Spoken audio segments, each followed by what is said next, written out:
안녕하세요. 소리나는 책갈피입니다. 오늘의 오디오북은 탐정 갈릴레오의 고뇌 네 번째 에피소드 가리키다입니다.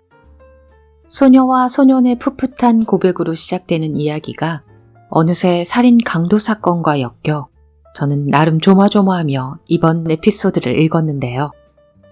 천재 물리학자 유가와 교수는 한 소녀의 기묘한 능력을 마주하고 과연 어떤 이야기를 만들어낼지 저와 함께 들어볼까요?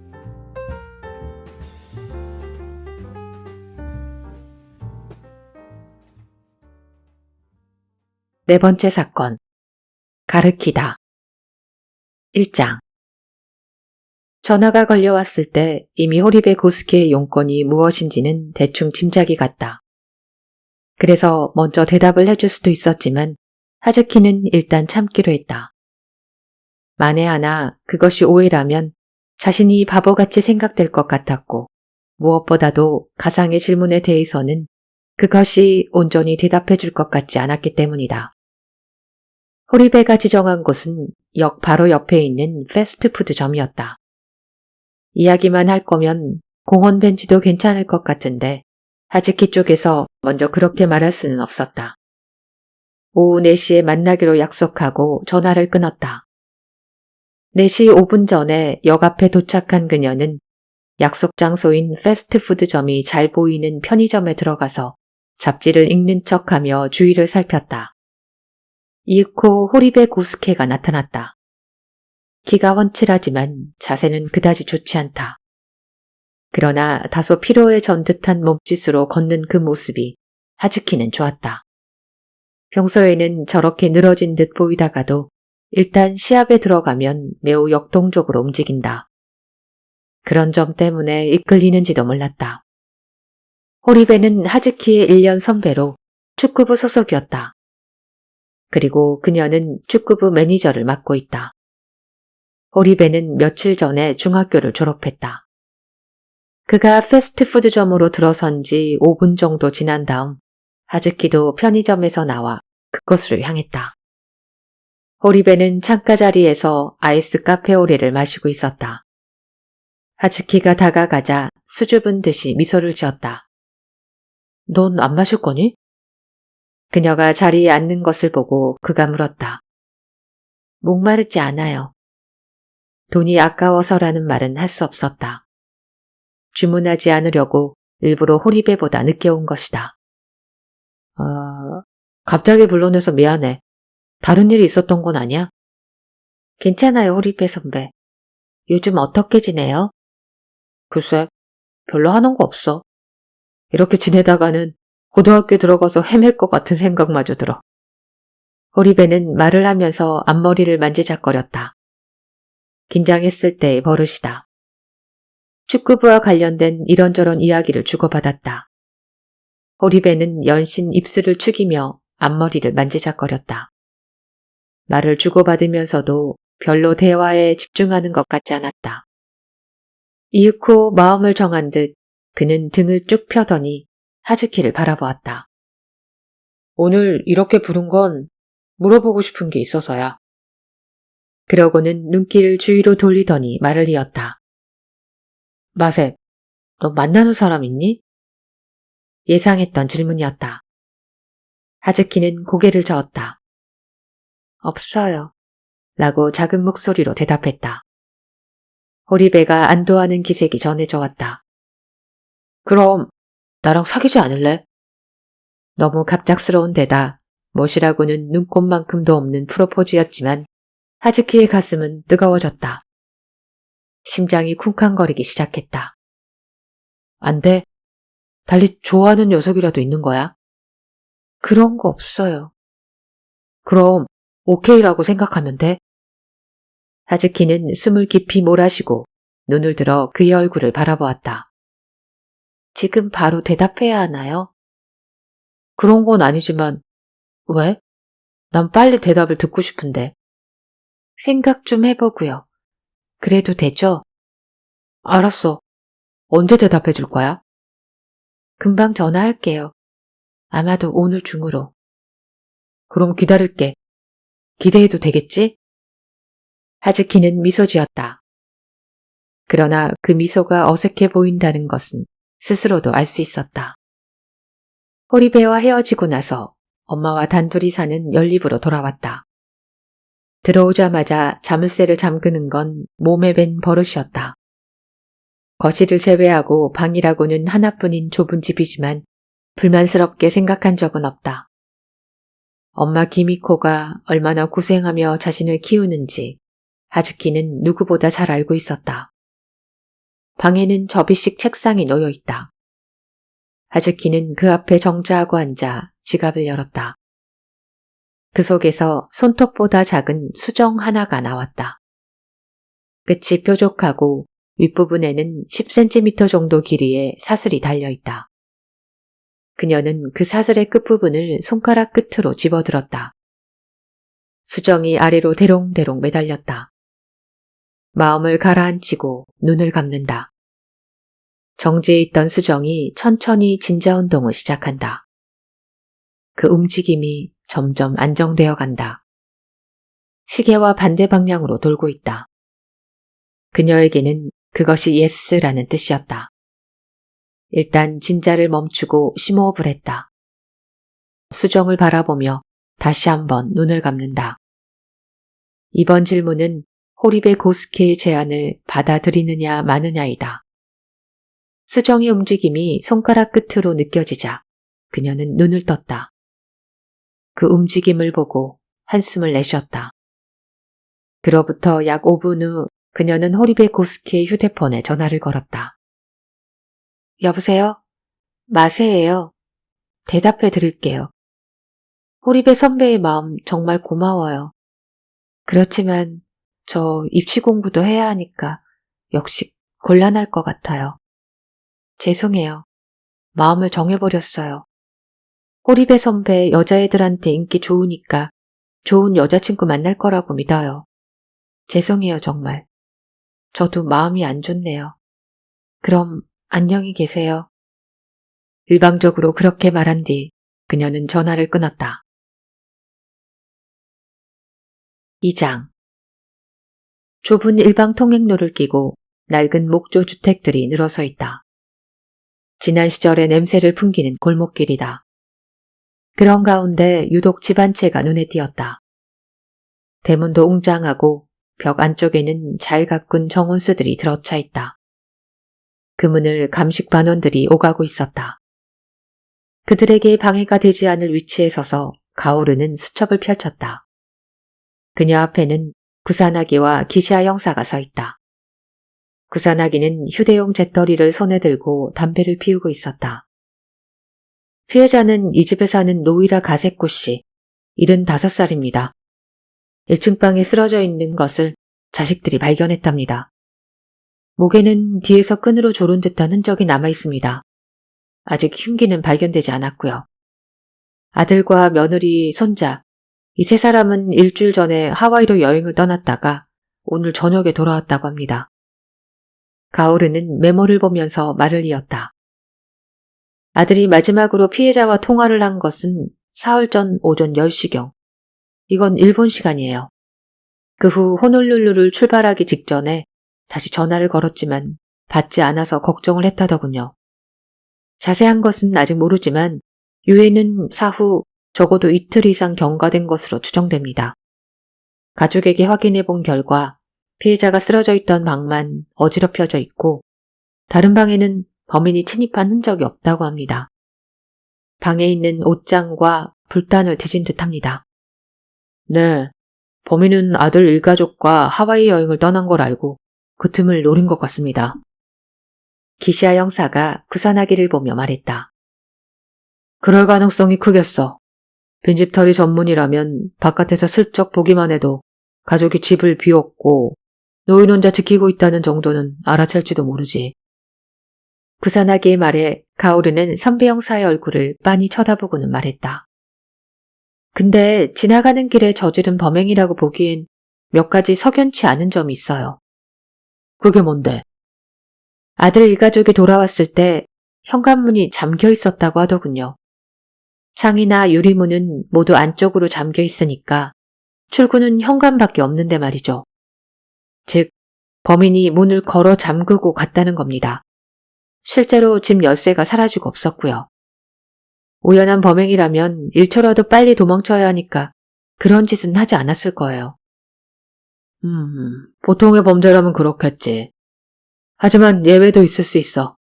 사람을 죽였으니까 조금이라도 늦게 발견되게 하려고 그랬을지도 모르지. 네, 그렇긴 하지만 그 밖에 이상한 점이 또 있어요. 그래? 어서 말해봐. 옷장과 불단을 뒤졌다고 했는데 우선 옷장에서 사라진 것은 피해자 명의의 통장과 보석, 귀금속류입니다. 다만 통장의 인감은 다른 곳에 보관했기 때문에 무사했어요. 그런데 여기서부터가 중요합니다. 불단에서 금덩이 10kg이 사라졌어요. 뭐라고? 구산하기는 눈을 크게 떴다. 불단에 왜 그런 게 들어있었지? 아들 이야기로는 피해자의 남편이 남겨준 거라고 합니다. 은행만 의지하다가는 만일의 경우 곤란에 빠질 수도 있다면서 재산의 일부를 금덩이로 바꿔두었대요. 10kg이라면 얼마나 하지? 구산하기가 곁에 있는 기시아 형사에게 물었다. 글쎄요. 하고 기시아는 고개를 갸웃했다. 제가 조사해 봤는데요. 1g에 3,000엔 정도라고 하니까 10kg이면 3,000만 엔 이상이에요. 가오르의 대답에 오 하고 구산하기가 비명 같은 소리를 질렀다. 아들 말로는 1kg짜리 10개를 넣어두었다고 합니다. 그것도 겉으로 봐서는 알아차리기 힘든 상자에 넣어서요. 상자. 불단의 서랍 안쪽에 들어있습니다. 서랍을 빼내고 안쪽에 판자를 옆으로 제치면 그 안에서 확인할 수 있어요. 그런 서랍이 4개 달려있는데 거기에 금덩이를 나누어서 넣어두었다고 합니다. 그런데 그게 몽땅 없어졌어요. 아주 정교하게 만든 상자여서 그 존재를 아는 사람이 아니면 절대로 찾아낼 수가 없다고 하던데 말이죠. 가오르의 말을 듣는 동안 구산하기의 표정이 변해갔다. 입가에는 여전히 미소를 머금고 있었지만 눈매는 무서울 정도로 날카로워졌다. 그렇다면 범인은 단순히 면식이 있는 정도를 넘어서 피해자의 재산관리 상황까지 알 정도로 가까운 사람이 분명해. 이거 일이 재밌게 돼가는데. 그러면서 그는 콧등을 손가락으로 문질렀다. 이상한 점이 하나 더 있어요. 가오르의 말에 구산하기가 입술을 일그러뜨렸다. 또 있어? 이게 사건과 관련이 있는지 없는지는 모르겠지만 개가 사라져버렸어요. 개? 이 집에서는 현관 앞에 개를 묶어두고 길렀다고 합니다. 토종견인 가이견에 피가 섞인 검은색 개인데 낯선 사람이 들어오면 격렬하게 지저대곤 했대요. 그런데 그 개의 행방이 묘연해요. 가오르는 문 앞에서 집 현관 쪽을 들여다보았다. 현관문 앞에 계집이 놓여 있었다. 파란 지붕에 입구에는 매직으로 쿠로의 집이라고 적혀 있었다. 늘 저 계집에 묶어두었다고 합니다. 3장. 범행이 저질러졌을 것으로 추정되는 날 낮에 피해자 노이라 씨의 집을 담 너머로 살펴보던 여자가 있었다는 목격 정보가 들어온 것은 유해가 발견된 다음 날이었다. 목격자에 따르면 그 여자는 40살 정도의 나이에 정장을 입고 있었는데 세일즈 우먼 같아 보였다고 한다. 한편 피해자 노이라 가세코의 방에서는 몇 종류의 보험 증서가 발견되었다. 모두 같은 대리점에서 취급한 것으로 조사 결과 마세 기미코라는 여성이 보험 담당자라는 것이 밝혀졌다. 그래서 기미코의 사진을 입수해 목격자에게 보여주었더니 담 너머를 살펴보던 그 여자가 분명하다고 단언했다. 가오르와 구사나기는 급히 마세 기미코를 만나러 나섰다. 그녀의 직장인 보험회사에 문의하니 이미 퇴근했다고 해서 가오르와 구사나기는 그녀의 집으로 향했다. 마세 기미코가 사는 연립은 피해자 노이라 씨의 집으로부터 걸어서 15분 정도의 거리에 있었다. 한 칸짜리 연립으로 현관문을 열자 바로 앞에 부엌이 있었고 안방까지 한눈에 들어왔다. 그 좁은 부엌에서 테이블을 사이에 두고 가오루와 구사나기는 기미코와 마주 앉았다. 안방에서는 중학생으로 보이는 소녀가 텔레비전을 보고 있었다. 기미코에 따르면 3년 전 남편이 세상을 떠난 이후 딸과 둘이서 산다고 한다. 기미코는 단정한 얼굴에 깡마른 몸매의 여성이었다. 좋지 않은 안색을 화장으로 가린 듯한 느낌이 들었지만 아직도 여성적인 매력을 충분히 갖추고 있었다. 41살이라는 나이임에도 그 미모의 어깨에 보험계약서에 도장을 찍는 고객도 있지 않을까 가오르는 상상해 보았다. 기미코는 노이라 가세코가 죽은 사실을 모르고 있었다. 연기인지는 모르겠지만 꽤 충격을 받은 듯했다. 창백한 안색이 한층 더 파랗게 보이고 눈도 점점 충혈되어 갔다. 연기라면 수준급이라고 가오르는 생각했다.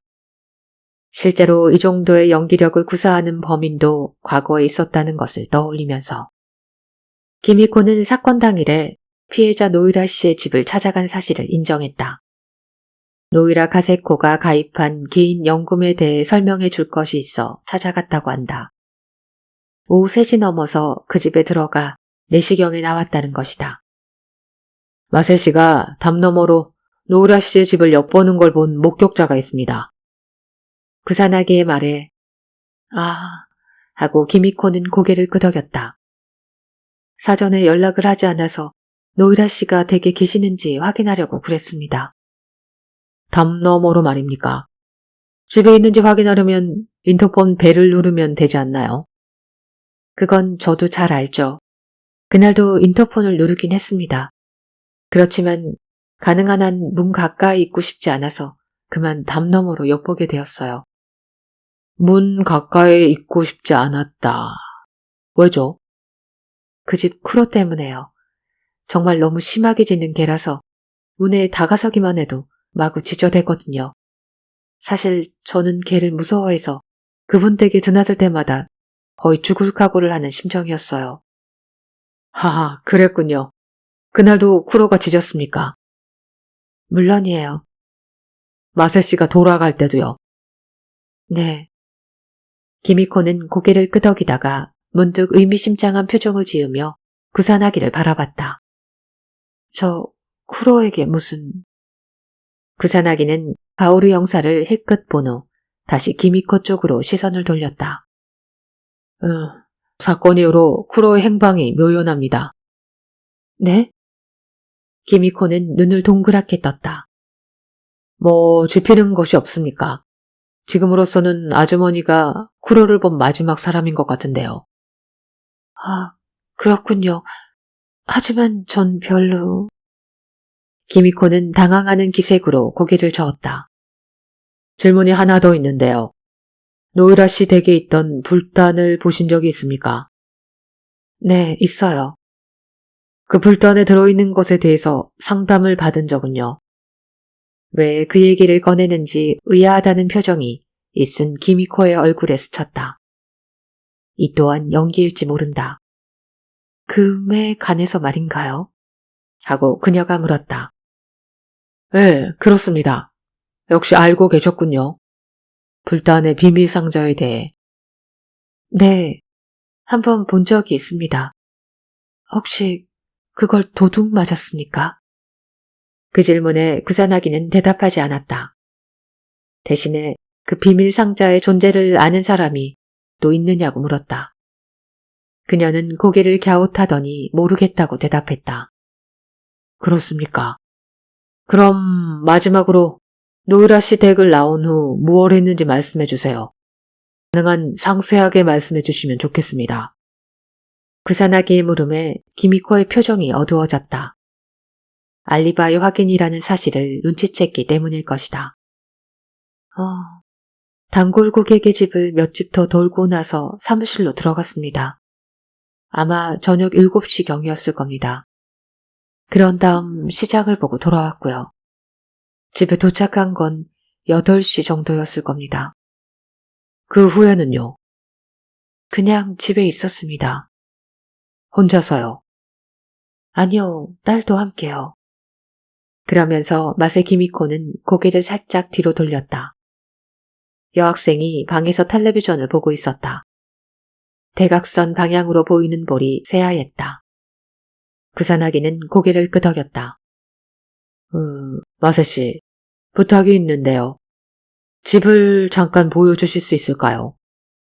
집을요? 왜요? 죄송하지만 저희가 방문하는 모든 집에 이런 부탁을 드리고 있습니다. 금방 끝납니다.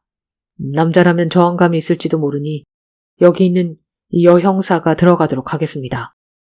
괜찮겠습니까? 기미코는 당혹스런 표정을 짓더니 어쩔 수 없다는 듯 고개를 끄덕였다. 그런 거라면 어쩔 수 없죠 뭐. 실례하겠습니다. 하고 가오루가 자리에서 일어나 호주머니에서 하얀 장갑을 꺼냈다. 그녀는 부엌부터 시작했다. 물론 그 목적은 금덩이를 어딘가에 숨기지 않았나 하는 것이었다. 영장이 없으므로 철저하게 조사할 수는 없었지만 단칸짜리 집이다 보니 조사할 곳도 많지 않았다. 구석구석 살펴보았지만 수상쩍은 물건은 보이지 않았다. 그 대신에 가오르는 이 여성이 지극히 검소하게 살아갈 수밖에 없는 처지라는 것을 실감했다. 화장품도 별로 없었고 그나마 있는 것도 모두 오래된 것들이었다. 옷들도 최신 유행과는 거리가 멀었다. 더욱 놀라운 것은 책장에 꽂힌 참고서가 모두 남에게 물려받은 것이란 사실이었다. 출판 연도를 보고 한눈에 알았다.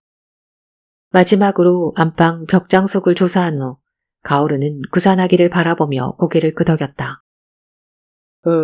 협조해 주셔서 감사합니다. 수고를 끼칠 일이 또 있을지도 모르겠는데 그때도 잘 부탁드립니다. 일어서던 구사나기가 기미코에게 머리를 숙이며 말했다. 연립을 나와서 잠시 걸은 후 구사나기는 가오르에게 어떠냐고 물었다. 그 사람은 가능성이 적다고 봐요. 적어도 돈 때문에 누구를 죽일 사람은 아니에요. 왜 그렇게 생각하지? 그 생활을 보세요. 범죄에 쉽게 손댈 사람이라면 저런 생활을 계속할 리가 없다고 생각해요. 요즘 세상에 귤 넣는 망에 비누 조각을 넣어 사용하는 사람 보셨어요? 그렇지만 사람 이름 모르는 거니까. 구사나기 선배는 저 사람이 수상하다고 생각하세요? 글쎄, 잘 모르겠어. 저런 가정을 보면 냉정하게 판단하기가 힘들어지니까. 저런 가정이라뇨? 어머니와 딸, 단둘이 견실하게 살아가는 가정. 하긴, 그런 게 무슨 상관이야. 빨리 가자고. 갑자기 걸음이 빨라진 구사나기의 뒤를 가오르는 황급히 쫓아갔다. 4장.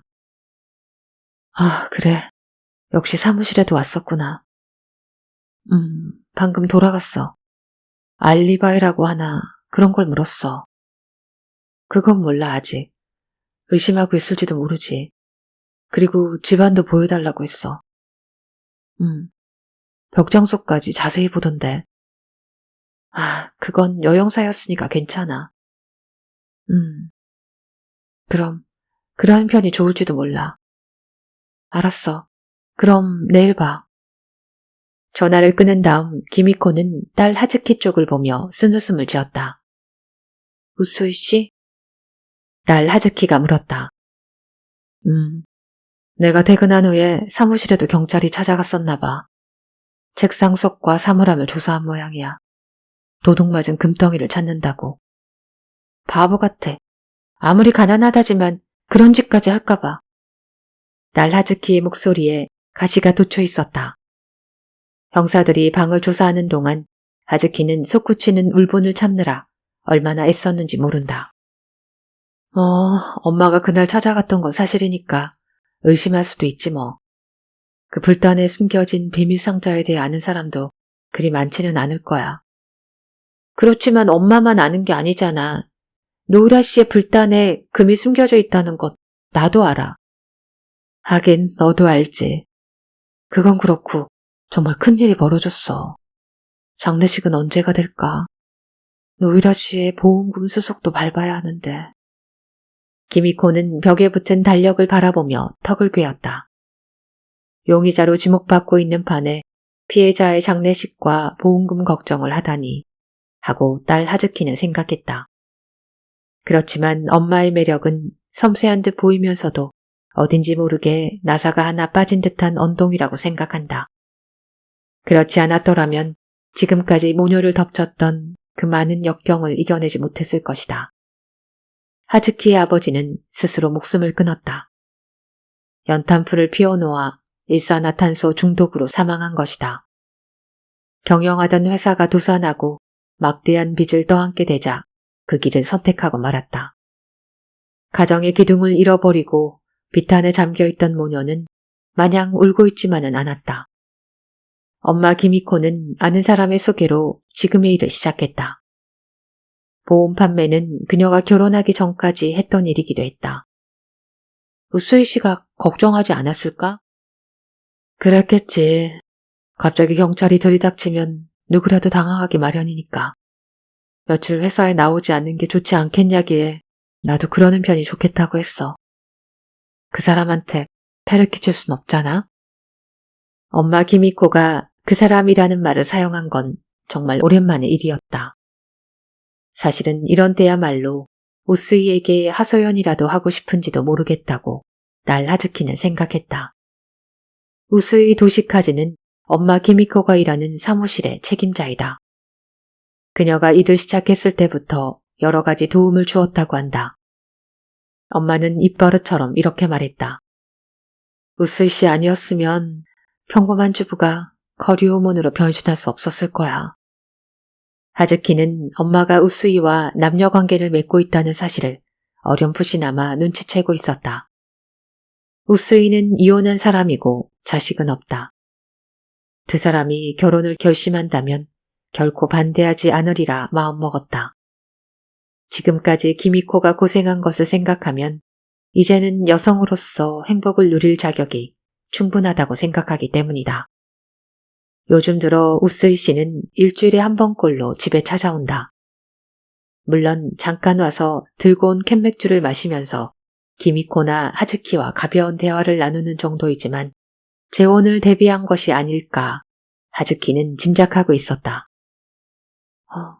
왜 걔가 없어졌을까? 하즈키가 중얼거렸다. 하즈키? 형사가 그랬잖아. 노이라 씨 집에서 키우던 개가 없어졌다고. 나도 본 적 있어. 그 까만 개. 아, 하고 기미코는 고개를 끄덕였다. 정말 왜 없어졌을까? 집을 참 잘 지키는 개였는데. 정작 결정적인 순간에는 아무 역할도 못하고 말이야. 그렇게 말하는 엄마를 하즈키는 멀뚱히 쳐다보다가 말했다. 엄마, 근데 좀 이상해. 왜? 뭐가? 걔가 갑자기 없어졌고 마침 그때 강도가 들어왔다고 생각할 수 있을까? 그럴 리가 없어. 그럼 어떻게 된 건데? 너무 당연하잖아. 범인이 걔를 데리고 간 거야. 범인이? 응. 왜? 그러니까 그걸 생각하고 있는 참이라는 말을 하즈키는 그냥 삼켜버렸다. 그녀의 손 아래에서 수정진자가 흔들리고 있었다. 5장. 사건이 발생한 지 사흘이 지났다. 수사에는 진전이 없고 마세 기미코가 가장 의심스럽다는 상황에도 아무런 변화가 없었다. 조사한 바에 따르면 기미코에게는 수백만 엔의 빚이 있었다. 세상을 떠난 남편이 남기고 간 것이었다. 피해자의 금덩이를 처분하면 가볍게 갚을 만한 것이다. 다만 범행을 입증할 만한 증거가 발견되지 않아 수사관들의 초조감이 극에 달해갔다. 선하이츠 205호의 문은 잠겨있지 않았다. 안으로 들어가자 기샤 형사가 피곤한 얼굴로 앉아있었다. 넥타이를 풀고 셔츠에 소매를 걷어올린 모습이었다. 먹을 것 좀 가져왔어요. 가오루가 편의점 봉투를 바닥에 내려놓았다. 아, 땡큐. 마세 기미코는 출근한 모양이죠? 마키무라 형사가 따라붙었어. 그 덕에 한숨 돌리고 있는 거야. 상대가 보험 세일즈를 하는 사람이라 미행하기가 여간 까다로운 게 아니야. 딸아이는 집에 있나요? 봄방학이니까. 늘어지게 자고 있겠지. 마세 기미코가 범인이라고 가정할 때 문제는 훔친 금덩이를 어디에 감추었냐 하는 것이었다. 집 말고 보관할 수 있는 장소라고는 직장밖에 없는데 거기는 이미 조사를 마쳤다. 코인 로커 등 사람들 눈에 띄지 않는 장소에 잠깐 둔 것이라면 오랜 시간 방치하지는 못할 것이라는 게 수사관들의 일치된 견해였다. 우물쭈물하다가는 남에게 들켜버릴 가능성이 있기 때문에 적어도 수시로 확인할 필요는 있을 것이다. 그렇지만 지금 상황에서는 가령 기미코가 범인이라 하더라도 그녀 스스로 움직일 가능성은 거의 없다. 금덩이를 숨긴 장소에는 딸 하즈키를 보낼 가능성이 더 높다. 들었어? 마세 기미코에게 남자가 있는 모양이야. 편의점 봉투에서 주먹밥을 꺼내 랩을 벗기며 기시아 형사가 말했다. 어떤 사람인데요? 그것까지는 몰라. 이웃 사람들 말이 드나드는 걸 몇 번 봤대. 셀러리맨처럼 보이더라고 하는데. 그렇게 말한 기시아가 갑자기 일어서더니 창밖을 주시했다. 마세 모녀가 사는 연립의 문이 열리고 딸 하즈키가 나오는 것이 보였다. 청바지에 점퍼 차림이다. 계단을 내려가면서 주위를 두리번거린다. 제가 가볼게요. 가오르는 얼른 가방을 어깨에 메고 일어섰다. 웃음이 얼굴을 아니까 조심해. 네, 알았습니다. 가오르는 서둘러 방을 나섰다. 그러나 길을 나서려던 그녀는 급히 연립 안으로 되돌아와야 했다. 하즈키가 길가에 쭈그리고 앉아버렸기 때문이다.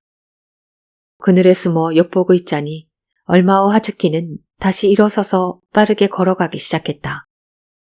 가오르도 서둘러 그 뒤를 따라갔다. 그 이후 하즈키가 보여준 행동은 정말 특이했다. 몇십 미터를 가다가 멈춰서 쭈그리고 앉고 그러다가 다시 걸어가는 행동의 반복이었다. 아무래도 그녀는 쭈그리고 앉을 때마다 무언가를 하는 것 같았는데 가오르의 위치에서는 확인되지 않았다. 그렇게 1시간 정도 뒤를 밟다 보니 어느새 한적한 장소까지 오게 되었다. 민가는 없고 용도를 알 수 없는 작은 건물과 창고 같은 것들이 보였다. 바로 위에 고속도로가 달리고 있고 길가에는 불법 투기한 가전제품 폐기물 따위가 쌓여 있었다.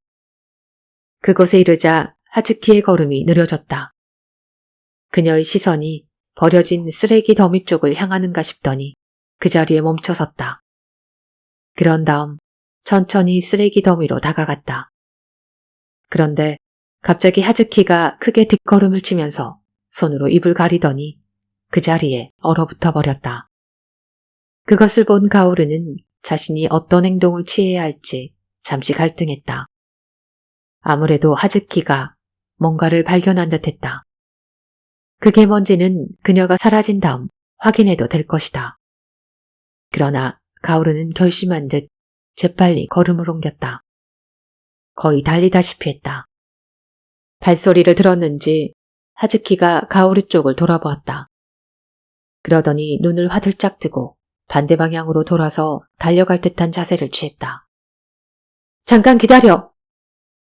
가오르의 한마디에 하즈키가 걸음을 멈추었다. 그러자 가오르는 하즈키가 들여다보던 곳을 바라보았다. 텔레비전과 비디오 덱 같은 것들이 버려져 있었다. 가전 재활용법이 시행된 이후에 교회에 이런 불법 투기가 극성을 부리고 있다. 가오르의 눈에 부서진 세탁기가 들어왔다. 그쪽으로 다가가려는데 보면 안 돼요! 하고 하즈키가 소리를 질렀다. 가오르가 하즈키에게 눈을 돌리자 그녀는 두 손을 꼭 잡은 채 애원하듯 말했다. 안 보는 게 좋은데. 괜찮아. 하고 가오르는 고개를 끄덕인 다음 세탁기 앞으로 다가갔다. 뚜껑이 열려있는 드럼 세탁기 속에 뭔가가 들어있었다. 순간 가오르는 더러워진 담요 같은 거라고 생각했다. 그러나 끈적끈적한 액체와 뒤섞여 음침하게 빛나는 검은 털을 확인한 순간 그녀는 그것이 무엇인지 알아차렸다. 자세히 보니 목살이도 달려 있었다. 가오르는 휴대폰을 꺼냈다. 세탁기에서 풍기는 악취를 맡으며 형사 구산하기를 불렀다. 구산하기가 감식반원들과 함께 피해자 노이라 가세코의 아들을 데리고 나타났다. 그는 세탁기 안에 버려진 개의 사체를 보고 자신의 집 쿠로가 분명하다고 말했다. 개를 데리고 산책할 때 이 부근까지 온 적이 있습니까? 구산하기의 질문에 노이라는 고개를 저었다. 아니요, 이런 데는 온 적이 없어요. 산책 코스는 여기와는 반대 방향입니다. 구산하기는 고개를 끄덕이고 가오루 쪽으로 고개를 돌렸다. 학생에게 물어봤어? 물어보긴 했는데요. 가오르는 잠시 주저하다가 다시 입을 열었다. 그게 들어도 도무지 이해할 수가 없어서. 뭔데? 대신 무슨 말인데 그래? 가오르는 구산하기를 하즈키에게 데리고 갔다. 하즈키는 순찰차 안에서 몸을 웅크리고 있었다. 아까 그거 다시 한번 보여줄 수 있겠어? 하고 가오르가 말하자 하즈키는 잠시 주저하더니 호주머니에 손을 집어넣어 무언가를 꺼냈다. 그녀의 손끝에 수정이 달린 목걸이 같은 게 들려 있었다. 이게 뭐야? 구산하기가 물었지만 하즈키는 말이 없었다. 어쩔 수 없이 가오루가 설명했다. 이건 진실을 가르쳐주는 펜듈럼이라고 하네요. 하즈키는 이 펜듈럼으로 행방불명된 개가 있는 곳을 찾아서 여기까지 왔다고 하고요. 6장. 문을 두드리자 들어오세요 하는 무뚝뚝한 소리가 들렸다. 실례합니다 라며 가오르는 문을 열었다. 그러나 실내가 너무 어두워서 안으로 발을 들일 수가 없었다. 미안하지만 문 좀 빨리 닫아주겠나. 쓸데없는 빛이 들어오면 관측하기가 힘드니까. 안쪽에서 유가와의 목소리가 들렸다. 아, 죄송합니다. 가오르는 얼른 문을 닫고는 눈을 가늘게 뜨고 천천히 앞으로 나아갔다. 작업대 옆에 흰 가운 차림의 유가와가 서 있었다. 작업대 위에는 뭔가 하얀 것이 떠올라 있다. 공중에 그것도 빛을 내며 떠 있는 것이다. 작고 하얀 점들의 집합체 같았다. 옆에서 유가와가 어떤 장치를 조작하자 다음 순간 떠있던 물체의 형체가 바뀌기 시작했다. 어디선가 본 적이 있는 물체였다. 그것을 본 가오루가 이건... 하고 소리쳤다. 뭐가 보이나? 유가와의 물음에 가오루는 침을 한번 삼키고는 입을 열었다. 배지요. 데이토 대학의 배지 같은데. 아주 좋아. 선입관이 없는 자네의 눈에 그렇게 보인다면 된 거야. 유가와는 다시 장치의 스위치를 여러 번 조작했다. 그러자 공간에 떠있던 문자가 2개의 동그라미로 변했다. 그리고 다음 순간 그 동그라미는 서로 얽혔다. 어떻게 하신 거예요? 이게 왜 공중에 떠있죠? 공중에 떠있다기보다는 공간에 문자나 도형을 그려놓았다는 표현이 적합할 거야. 공기는 산소와 질소로 이루어졌잖아. 그 분자들을 레이저를 이용해 플라즈마로 바꿨어. 고성능 펄스 레이저를 사용함으로써 1초에 약 1000개의 광도틀을 만들어내는 거지. 그런 다음 그것을 원하는 대로 늘어세우면 되지. 가오르는 멍한 표정을 한 채 공간에 그려진 도형을 뚫어져라 바라보았다. 유가와의 설명은 반밖에 이해하지 못하겠지만 어쨌든 대단한 기술이라는 것만은 충분히 알 수 있었다. 지금까지의 영상은 반드시 그것을 비추기 위한 모니터나 스크린이 필요했지. 그런데 이 방식을 사용하면 그런 게 필요가 없어. 어떤 공간에도 그림을 그릴 수 있지. 미래의 입체 텔레비전 같은 것에 적용할 수 있을지도 모르고. 와, 대단한 발명이네요. 애석하게도 내가 발명한 게 아니야. 최근에 확립된 기술을 우리 연구실에서 재현해 본 것뿐이지. 교수님도 다른 사람의 기술을 흉내내기도 하시나요? 모방을 가볍게 보아서는 안 돼. 일단 모방한 다음 거기서 독자적으로 한 걸음 앞으로 나아가는 것.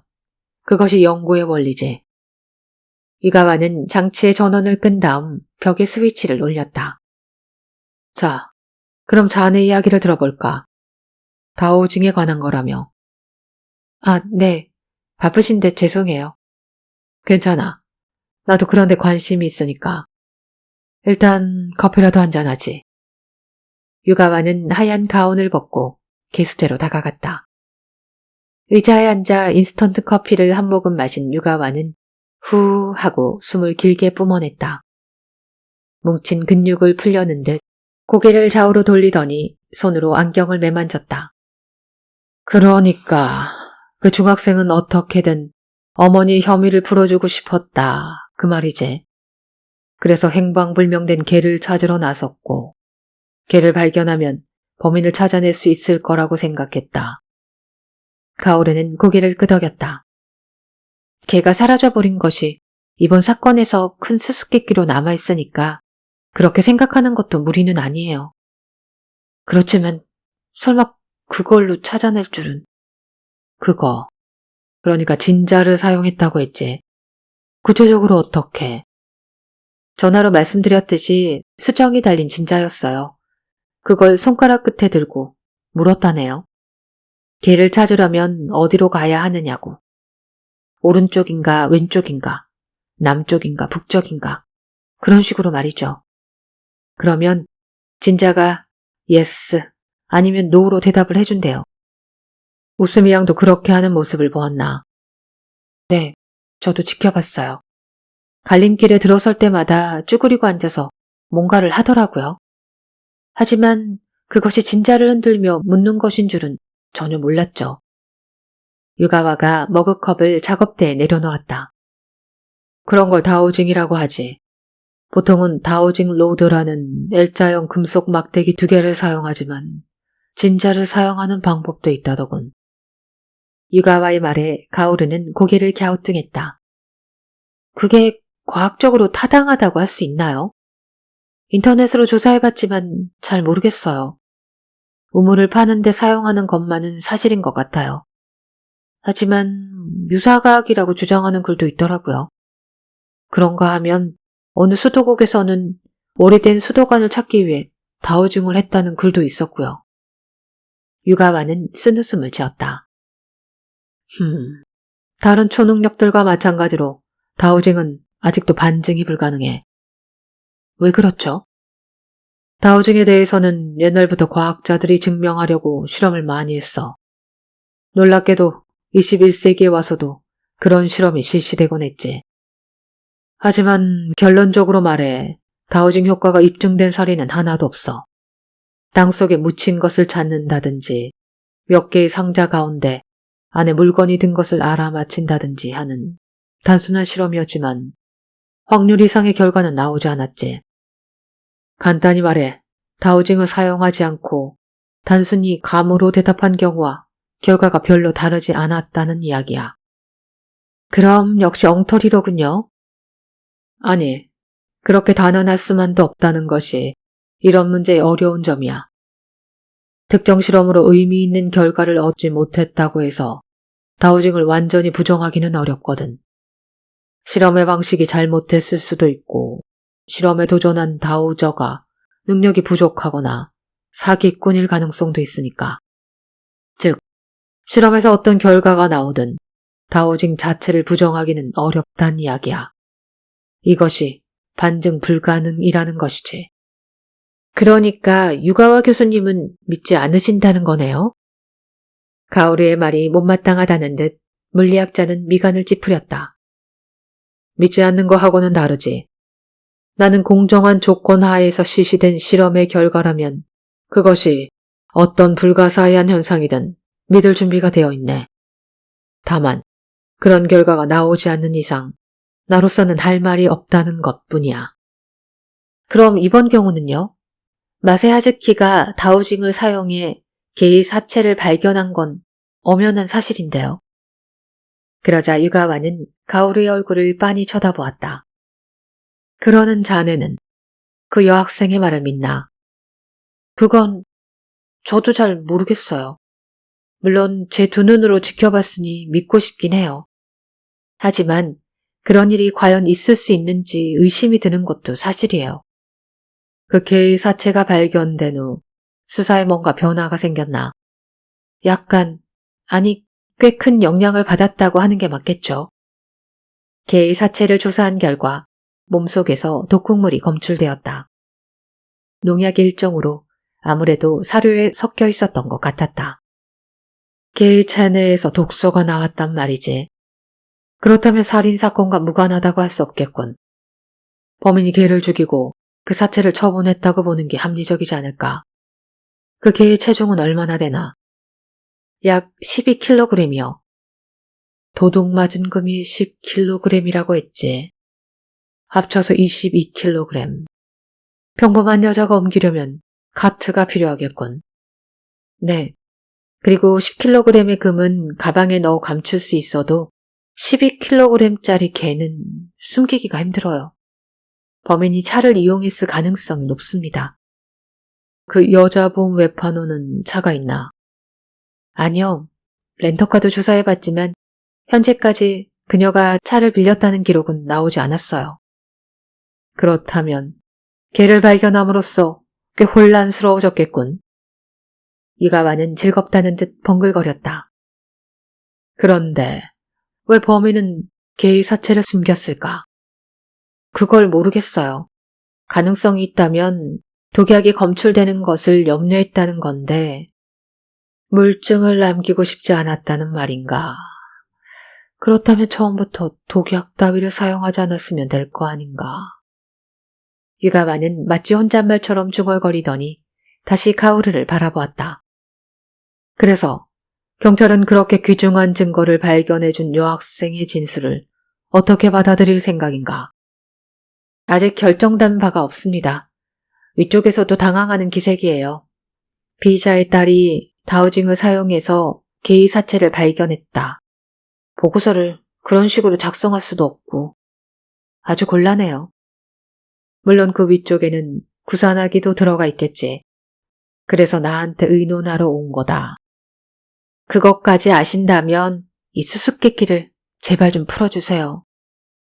윗사람들이 그렇게 무능하진 않을 텐데 그 여학생이 어떻게 개의 사체를 발견했는지 논리적으로 추리하려는 사람이 없었나. 물론 있었죠. 계장님은 그 학생이 애당초 그 장소를 알았을지 모른다고 하셨어요.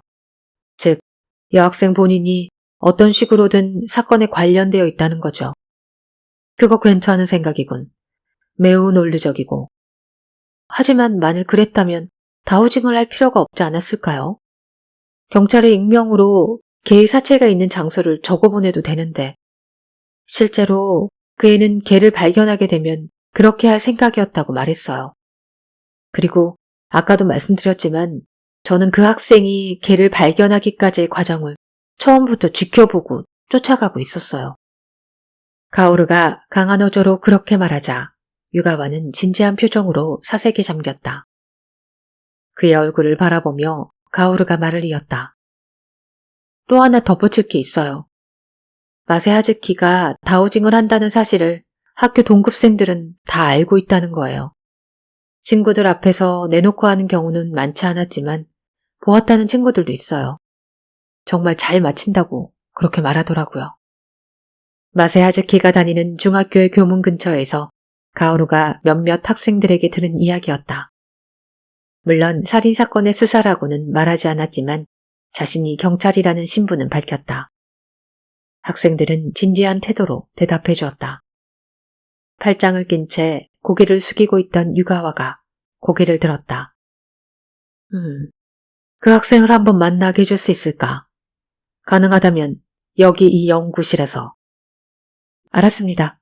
그렇게 할게요. 가오루가 고개를 끄덕이며 대답했다. 유가와 입에서 그 말이 나오기를 기다렸다는 듯. 7장. 다음 날 가오르는 마세하즈키를 데이토 대학으로 데리고 갔다. 그 전에 먼저 가오르는 구사나기 형사에게 허락을 구했다. 좋아. 기대할게. 언제나 그랬듯이 완벽하게 밝혀주기를 바란다고 그 친구에게 전해줘. 경찰서를 나서는 가오르에게 구사나기 형사가 말했다. 대학으로 향하는 차 안에서 하즈키는 아무 말도 없었다. 물리학자를 만나러 간다는 말을 듣고도 긴장하는 기색이 없었다. 불쾌해하지도 않았다. 오히려 어머니의 혐의를 벗길 수만 있다면 무슨 일이든 하겠다는 표정이었다. 대학에 도착하자 하즈키를 복도에서 기다리게 하고 가오루 혼자 제13 연구실에 들어갔다. 유가와는 작업대를 향해 서 있었다. 작업대 위에는 기묘한 장치가 놓여 있었다. 4개의 파이프가 놓여 있고 그 양 끝은 상자로 가려져 있다. 이게 뭔가요? 일반적인 다오징 실험 장치야. 4개의 파이프 중 하나에만 물을 흘려보내고 다오징으로 어느 파이프에 물이 흐르는가를 맞히는 실험이지. 소리는 들리지 않도록 되어 있어. 그러더니 유가와는 몸을 돌려 가오르를 바라보았다. 자, 그럼 다오저를 모셔오시죠. 네, 알겠습니다. 가오르는 복도로 나갔다. 하즈키는 창가에 서서 바깥을 바라보고 있었다. 하즈키. 가오르가 불렀다. 들어갈까? 그러나 하즈키는 아무 말도 하지 않았다. 여전히 가오르에게 등을 돌린 채였다. 그녀가 다시 한번 이름을 부르려는 순간 하즈키가 입을 열었다.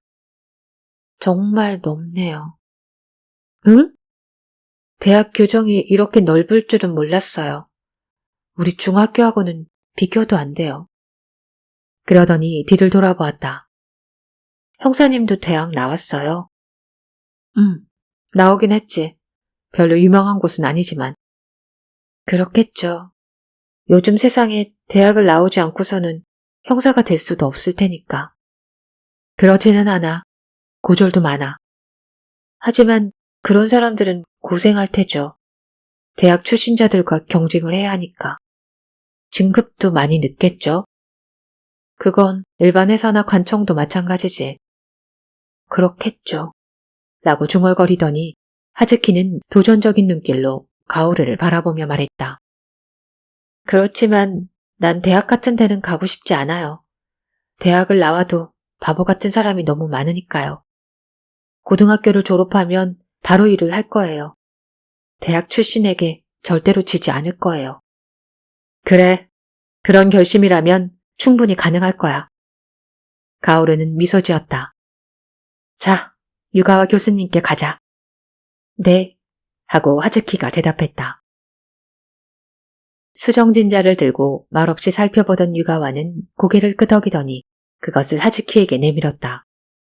가오르는 그들과 조금 떨어진 곳에 놓인 파이프 의자에 걸터 앉았다. 품질이 좋은 수정이구나.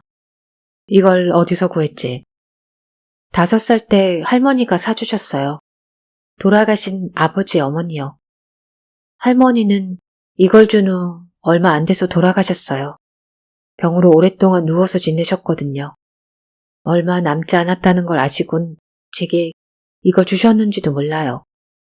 그럼 다오징 하는 방법도 할머니한테 배웠니? 네, 대대로 전해오는 방법이라고 들었어요. 할머니는 다오징이란 말은 하지 않았지만요. 그럼 뭐라고 하셨는데? 할머니가 그 어머니에게 배울 때는 미즈가미 사마라고 들었대요. 미즈가미 사마. 물의 신이란 뜻인데. 그럴듯해. 유가와는 납득이 간다는 표정으로 고개를 끄덕였다. 어째서요? 옆에서 가오르가 물었다. 물의 신이란 말 그대로 물과 관련된 신이야. 농경민족에게 물은 무엇보다 소중하지 않았겠나. 그래서 옛날에는 수원지에서 물의 신을 모셨지. 하즈키의 중조 할머니가 이 진자를 물의 신이라고 부른 건 옛날에는 수원지를 찾을 때 사용했기 때문인지도 모르지.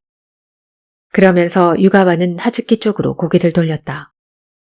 학생은 언제부터 이 진자를 사용했지? 그러자 그녀는 고개를 살짝 기울이더니 대답했다. 정확히는 모르겠어요. 어쩌다 보니 이걸 사용하고 있었어요. 주로 어떤 때 사용하지? 딱히 정해진 건 없고 어떻게 하면 좋을지 모를 때, 뭔가 대답이 필요할 때 사용하라고 할머니가 그러셔서. 그렇게 진짜로 나온 해답을 학생은 늘 믿나. 물론이죠. 그것 때문에 진짜를 사용하는 거니까요. 진짜가 잘못된 답을 낼지도 모른다는 생각은 해보지 않았어. 그런 생각은 하지 않아요.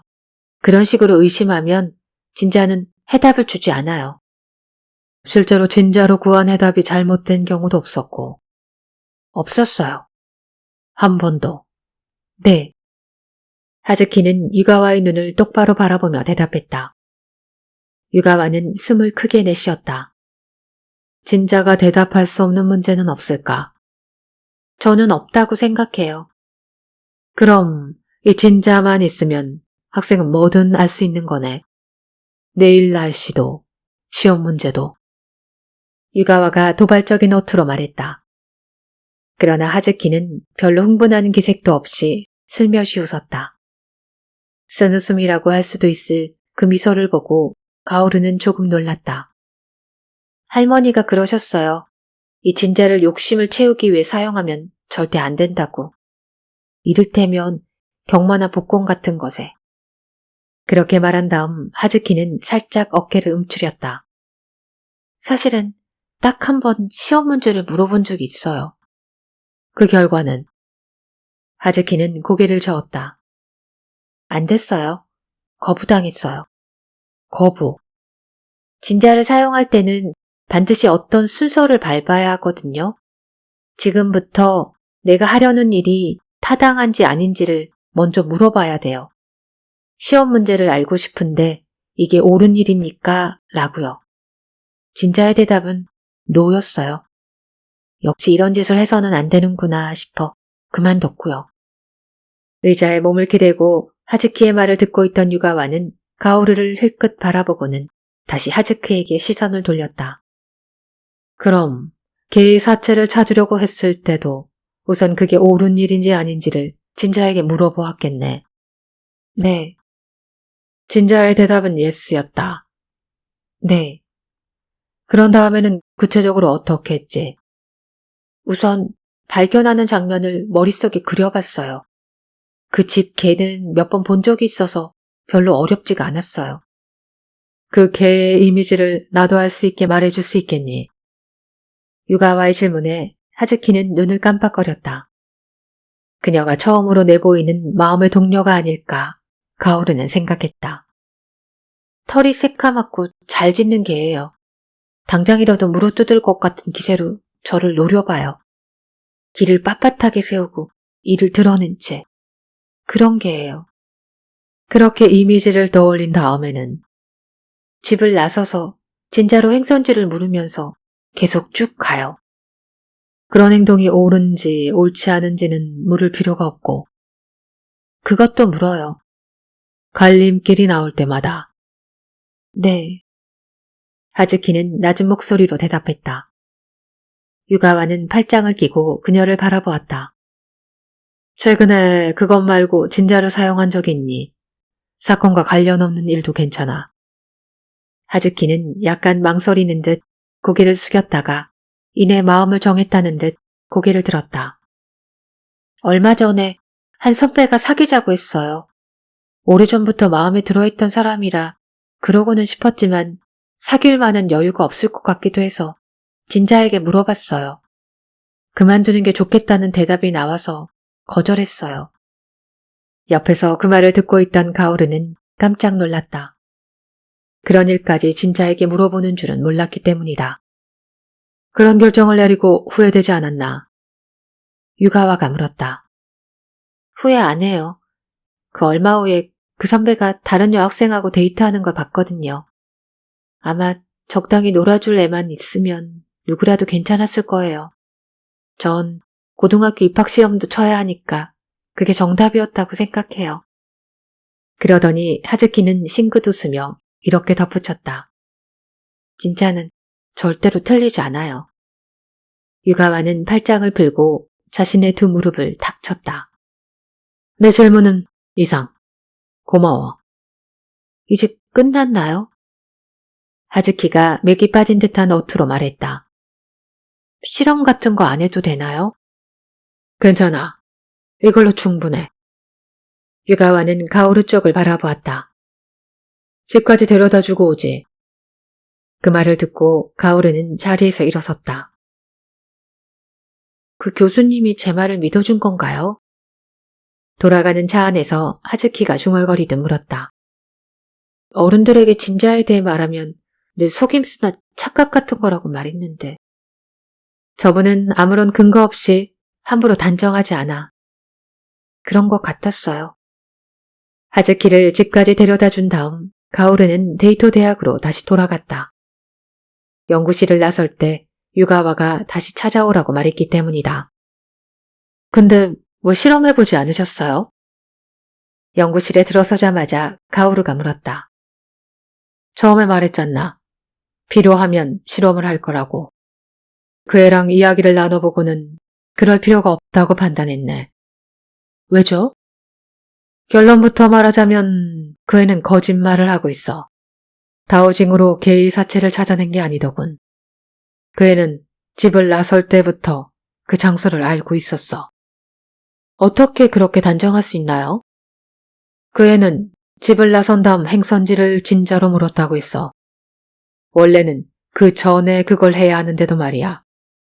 그 아이는 집을 나선 다음 행선지를 진짜로 물었다고 대답했어. 하지만 그건 원래 그 전에 해야 되는 행동이지. 지도를 사용해서 대충 그 장소를 지정해 둔 다음에 나가는 거지. 그러지 않는다면 앞으로 자신이 가야 할 곳이 걸어서 갈 수 있는 거리인지 아닌지조차 알 수 없을 테니까. 하며 가오르는 놀라는 표정을 지었다. 개의 사체를 찾겠다고 생각했을 때 그것이 옳은 일인지 아닌지 먼저 진자에게 물어봤느냐고 내가 질문하자 그 애는 그랬다고 대답했지. 내가 개의 사체라고 말했는데도 말이야. 즉, 그 애는 개가 죽었다는 걸 이미 알고 있었던 거야. 그 대화는 가오리의 머릿속에도 남아있었다. 그런 모순을 눈치채지 못한 자신의 아둔함이 한심했다. 그렇다면 왜 그 애는 곧장 그곳으로 가지 않았을까요? 때때로 멈추고는 쪼그리고 앉아 뭔가를 했던 건 사실이거든요. 그건 그 애가 이미 말했어. 진자에게 물어보는 거지. 단, 목적지가 어디인지에 대해서가 아니야. 그저 그녀는 갈림길에 들어설 때마다 이대로 나아가야 하는지 그만두어야 하는지를 물었을 뿐이야. 그러니까 망설이면서 나아갔다는 말인가요? 그렇지.